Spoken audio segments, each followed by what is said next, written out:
Hi guys, welcome to Tactic Devs. In this video, we take a look at how to generate Excel files in .NET. And by .NET, I mean it's not only restricted to WPF, but it can also be done in other types of .NET projects. However, for this tutorial, we'll be doing it in WPF. Now to create and manipulate Excel files, I'll be using a library called Spreadsheetlight. Now this library is relatively lightweight, simple to use, and fast. It's released under the MIT license, which means it's free for commercial use and it's open source. You can find the link to the library in the video description.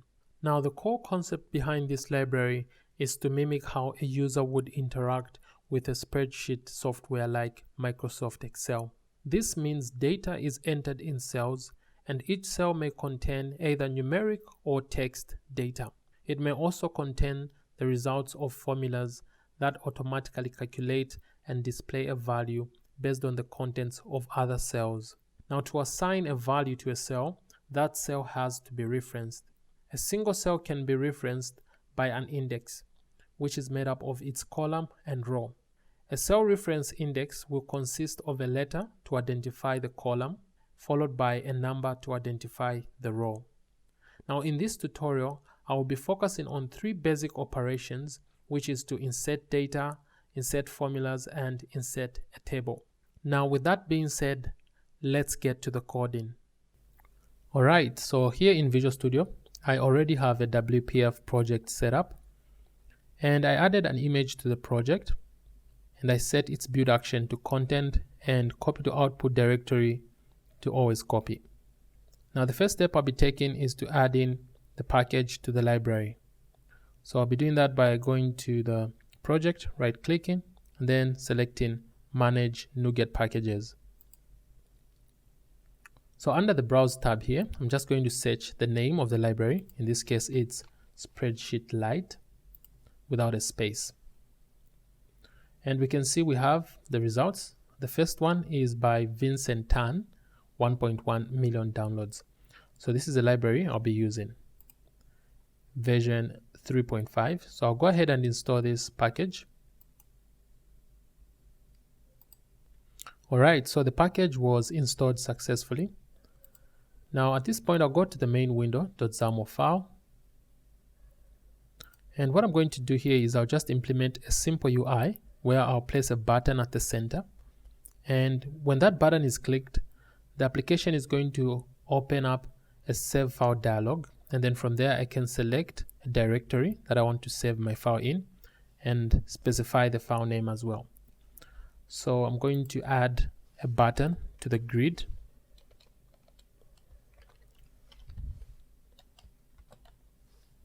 I'll set its height and width to 50 pixels.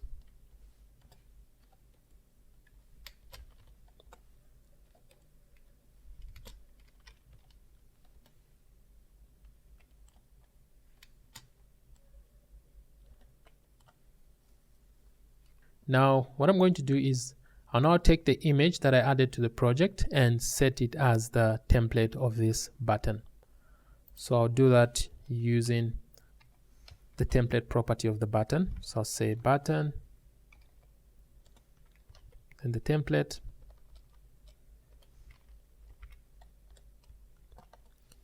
and I'll set the template using a control template.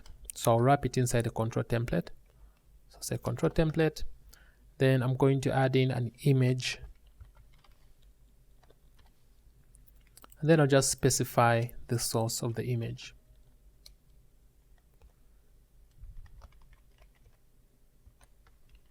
Which is the file name that I added to the project. Okay, so here we have the image, and I'll change this Windows width to 500 pixels.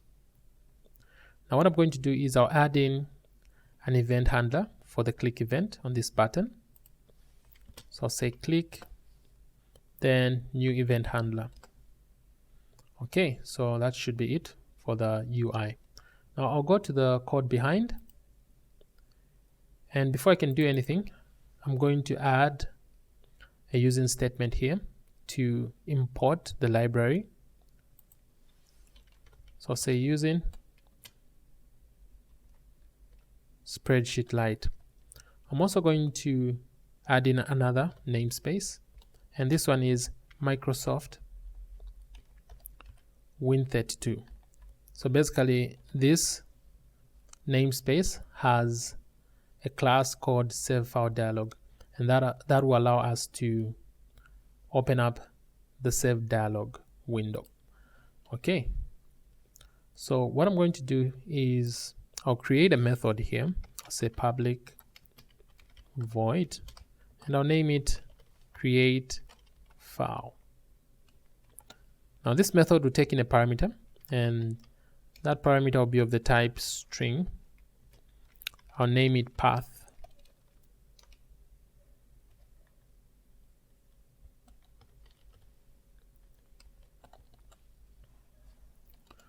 So the purpose of this method is to create the spreadsheet and manipulate some data, insert stuff, etc. Now once that is done, it's going to then save that spreadsheet to a specific directory. So based on the path that will be specified here, I can now be able to set the directory that I want to save that spreadsheet in.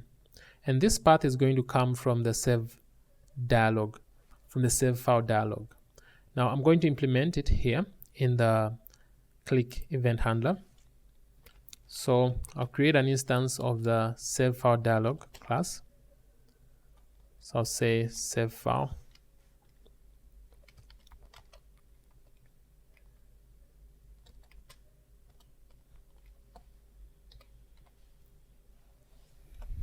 Okay, so now there's a property on this class that allows us to specify the extension of the file that we are saving. Now the extension is important because it helps the operating system identify the type of file. So let's say if you want to save an audio file, you could save it as MP3. In this case, I want to specify the default extension. So I'm going to do that through a property, which is the default extension property here. And this property is a string, so I'm going to specify. Now in this case, we are working with spreadsheets. So the extension I'll be using is called, it's XLSX. So this is for the spreadsheets. Okay, now what I'm going to do is I'll add in an if statement. Now using the save file dialog object, I'm now going to show the dialog. Now this show dialog method returns a boolean, and that boolean indicates whether the user saved or the user cancelled.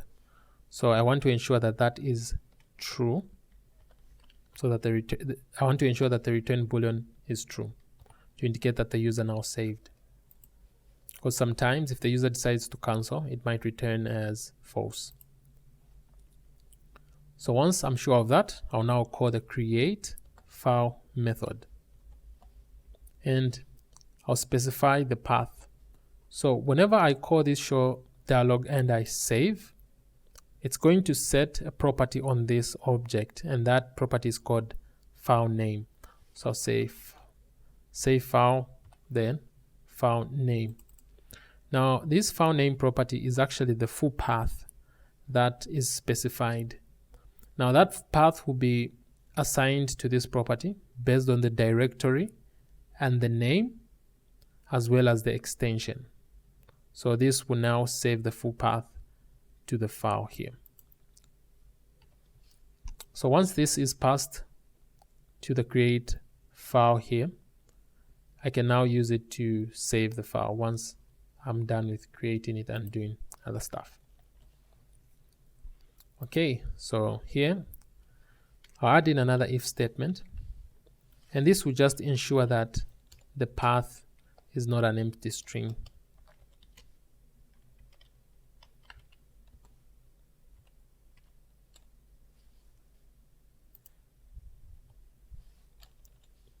Okay, now at the core of this Spreadsheetlight library is a class, and that class is called the SL document class. And this class contains a number of methods, quite a lot of them. And these methods can help us to manipulate spreadsheet files, from inserting data to changing styles, adding filters, etc. So I'll be using a number of methods defined in this class just to achieve what I want. There are quite a lot of them. You don't have to remember all of them. You can just use what is needed for the task at hand. So I'll be using this class. Now I'm going to add in a using statement. So I'll say SL document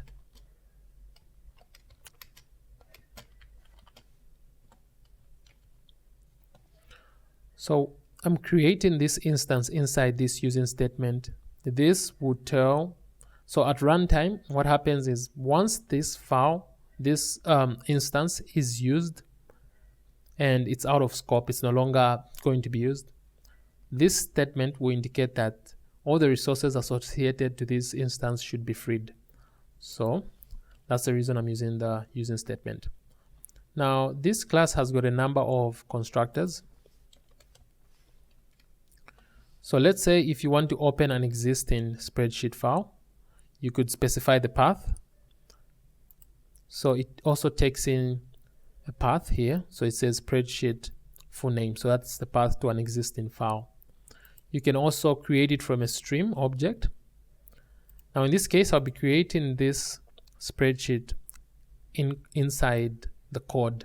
So I don't need to specify anything for the constructor. So I'll leave it like that. Now what I'm going to do here is I'm going to try and insert some data. So I'll say doc, then set cell value. So this method does just that.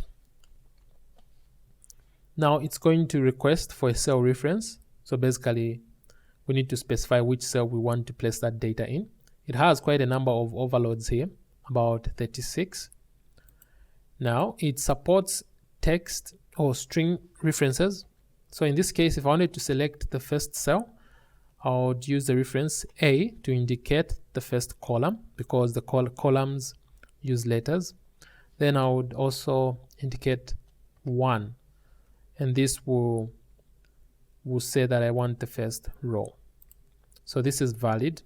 Then I can then set a value. So in this case, I can maybe say Jamie, which is a string. So basically I'm setting a string inside this cell here. The other way is to use an index. So I can say first row and first column, get me that cell, then place this text inside that cell. So this is also valid as well. But in this case, I'll be using the string. So I'll say A1. And once I insert that value,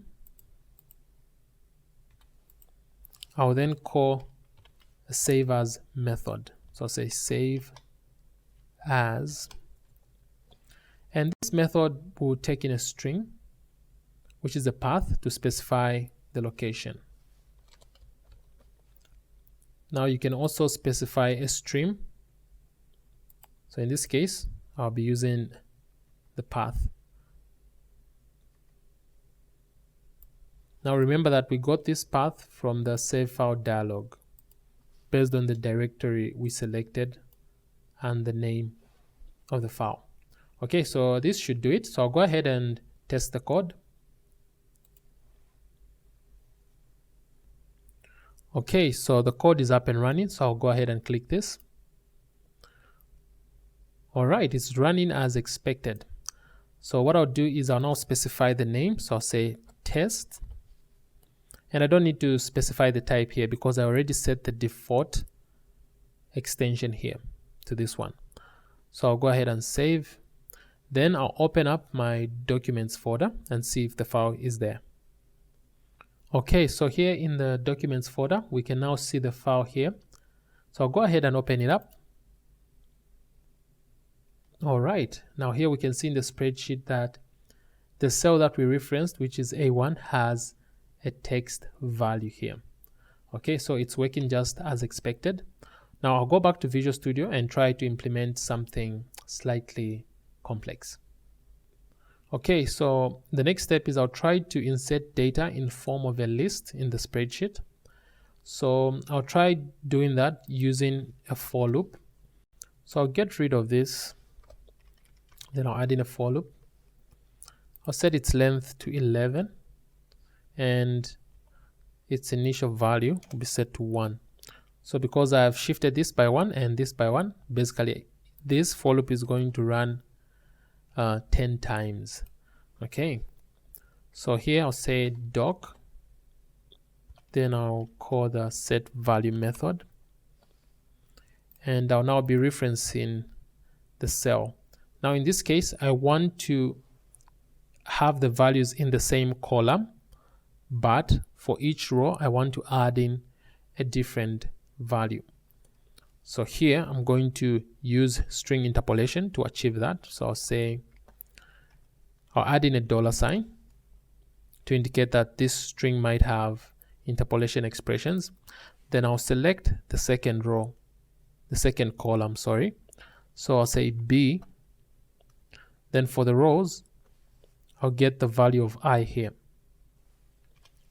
Now we know that rows start from 1. That's the reason I set this to 1.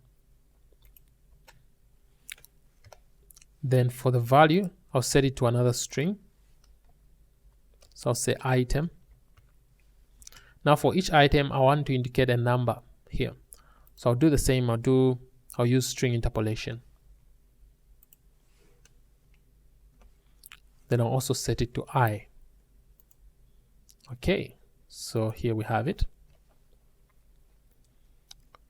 So it's going to, as this for loop is running, it's going to select the first cell, then set the value to item and a number here, which is 1. Then it will continue this until we are done with the for loop. So I'm going to add in some more values. So I'll say set value. This time I'm going to select the third row, the third column. So I'll say C.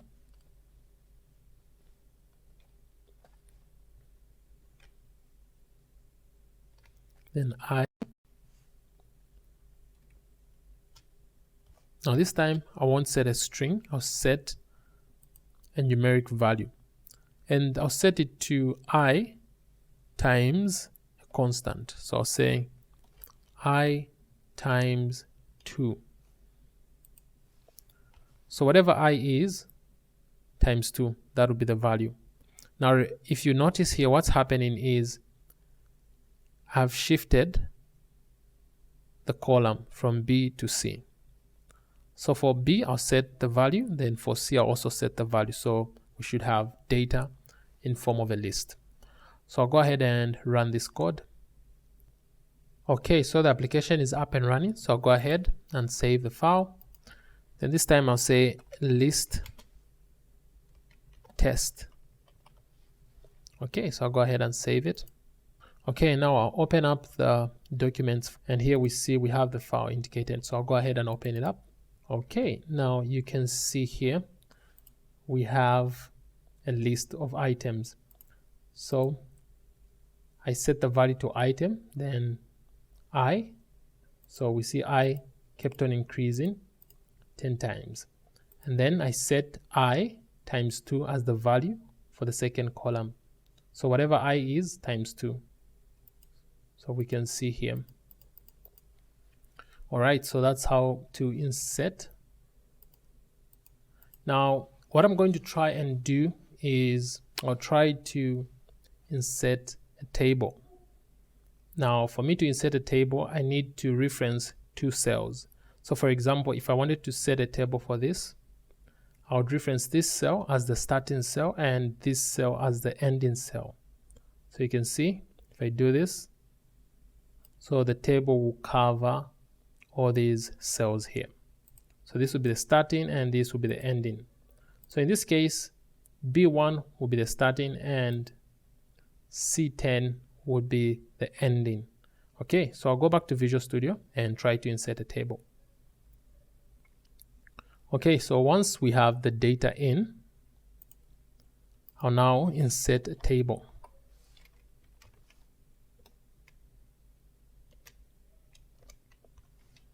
So I'll do that by first creating a table. So there's a method called create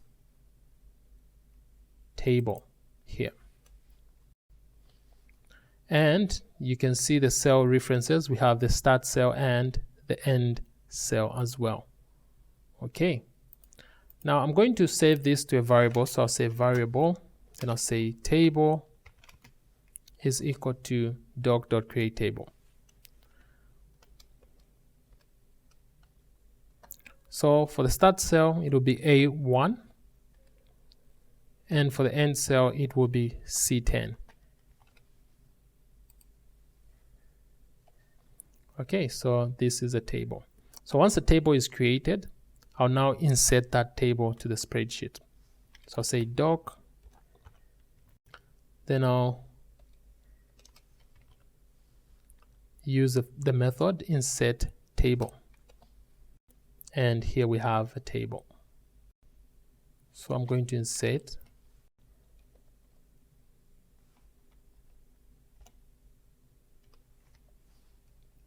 Now on this table, I might want to add a style onto the table. So before I insert it, I'll say table, then set table style. So here I can now call the set table style method. And we have an enum here, so I can actually choose from predefined styles. So we have dark, light, medium. I'll go for medium, 15. Okay, so we have a table, then we set a style to the table, and then we insert that table to our document here. All right, so I'll go ahead and test the code. All right, so the application is up and running. I'll click the button, then I'll say table test. Save the file. So once the file is saved, I'll open up my documents. Okay, now we see here we have test table. So I'll go ahead and open it up. All right, now you can see we have a table inserted.